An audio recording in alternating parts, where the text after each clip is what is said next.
নিয়োগ বিধি দ্রুত বাস্তবায়নের দাবিতে ব্রাহ্মণবাড়িয়া পরিবার কল্যাণ বিভাগের কর্মীরা শুরু করেছেন পূর্ণ কর্মবিরতি ও অবস্থান কর্মসূচি। মঙ্গলবার সকাল থেকে সদর উপজেলা পরিবার পরিকল্পনা কার্যালয়ে এই কর্মসূচি পালন করেছেন পরিবার কল্যাণ পরিদর্শিকা, পরিবার পরিকল্পনা পরিদর্শক ও পরিবার কল্যাণ সহকারীরা। বাংলাদেশ পরিবার কল্যাণ পরিদর্শিকা অ্যাসোসিয়েশন সহকারী সমিতি পরিদর্শক সমিতির ডাকে 2 ডিসেম্বর থেকে 11 ডিসেম্বর পর্যন্ত এই 10 দিনব্যাপী পূর্ণ কর্মবিরতি চলবে। কর্মবিরতির কারণে পরিবার পরিকল্পনা সেবা ও প্রচার সপ্তাহ বর্জিত হয়েছে।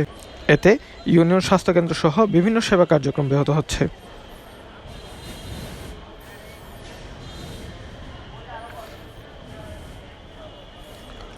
কর্মসূচি চলাকালে সরকারের সংশ্লিষ্ট দপ্তরের দৃষ্টি আকর্ষণ করে দ্রুত প্রস্তাবিত নিয়োগ বিধি 2024 বাস্তবায়নের দাবি জানিয়েছেন কর্মবিরতিকারীরা। আমরা পরিবার পরিকল্পনা অধিদপ্তরাধীন 26,000 থেকে 30,000 মাঠ কর্মচারী আমরা দীর্ঘ 26 বছর যাবৎ আমাদের কোনো নিয়োগ বিধি নাই। আমরা নিয়োগ বিধি ছাড়াই আমাদের কর্মে অবস্থান করতেছি এবং কর্ম করে যাচ্ছি, কিন্তু আমাদের নিয়োগ বিধি না থাকার কারণে আমরা একই পদে চাকরিতে যোগদান এবং একই পদ থেকে বিদায় নিতে হচ্ছে। আমরা পরিবার পরিকল্পনা অধিদপ্তরের রাজস্ব হাতভুক্ত একজন কর্মচারী। দীর্ঘ 26 বছর যাবৎ আমাদের কোনো নিয়োগ বিধি নাই। নিয়োগ বিধি না থাকার কারণে আমরা বিভিন্ন পদোন্নতি এবং সুযোগ সুবিধা থেকে বঞ্চিত।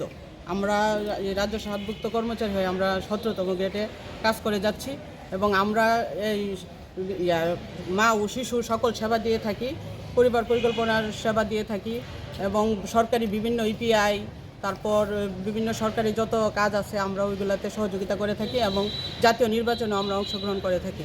তারপর আমাদের কোনো নিয়োগ বিধি নাই। নিয়োগ বিধির কারণে আমরা অনেক সুযোগ সুবিধা থেকে বঞ্চিত। গতকাল আমাদের সংবাদ সেন্ট্রালে সংবাদ সম্মেলন হয়েছে, ওইখানে আমরা সিদ্ধান্ত নিয়েছি আমরা 2 তারিখ থেকে 11 তারিখ পর্যন্ত কর্মবিরতিতে থাকব।